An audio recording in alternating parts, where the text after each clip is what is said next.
আপনাদেরকে আজকে প্লেন পোলাও সহজ রেসিপি দেই। ফার্স্টে পেঁয়াজটা এইভাবে জাল দিয়ে নেবেন আর সাথে গরম মশলা, তারপরে দিয়ে দিব ধুয়ে রাখা পোলাও চাল, এটাকে ভেজে নিব। এখন আমি এখানে দিয়ে দিলাম একটু আদা রসুন বাটা, ভালোভাবে ভেজে নিব। এটা আমি কিন্তু লো হিটে ভেজে নিয়েছি, আবার হাই হিটেও ভাজা যায়, সমস্যা নেই।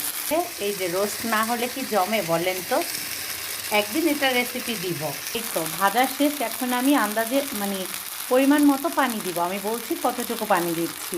আমি এখানে আমি যেই পাত্র দিয়ে পানিটা চাল, আমি এখানে 3 কাপ পানি দিয়েছি। ডাবল দিতে গেলে হয় কি, চাল লেটকা লেটকা হয়ে যাবে। আর পোলাও ভাত সাদা করার জন্য বা ঘেরানের জন্য আপনি একটু মিল্ক বা গুঁড়ো দুধটা একটু পানি দিয়ে গুলিয়ে দিয়ে দিবেন, অল্প একটু। ব্যাস, এখন এই পানিটা চাপায়া দমে দিয়ে দিব। হয়ে গেল পোলাও ভাত। আর মজার জন্য কিশমিশ অ্যাড করব। আমি দেখাবো কতটা ঝরঝরা হয়। পোলাও ভাত রান্না করতে কতটুক পানি বা সাদা করব কিভাবে, আর ঝরঝরা সাদা করার জন্য দুধ দিবেন, আর পানি হচ্ছে 1.5 গুণ। যেই পাত্র দিয়ে আপনি চাল মাপবেন তার 1.5 গুণ। সো এই তো 1.5 গুণ পানি, আর একটু দুধ দিয়ে দিবেন। গুঁড়া দুধও গোলাই দিতে পারেন, তাহলেই দেখবেন ভাত সাদা হয়ে গেছে। আর ঝরঝরার জন্য এই যে পানি দেওয়ার পর হাই হিটে বা মিডিয়াম হিটে এই পানিটা কমাইয়া দমে দিবেন। বাস, শেয়ার করবেন। ওকে, আল্লাহ হাফেজ। আর এই যে মরিচ আর কিশমিশ দিতে পারেন স্বাদের জন্য।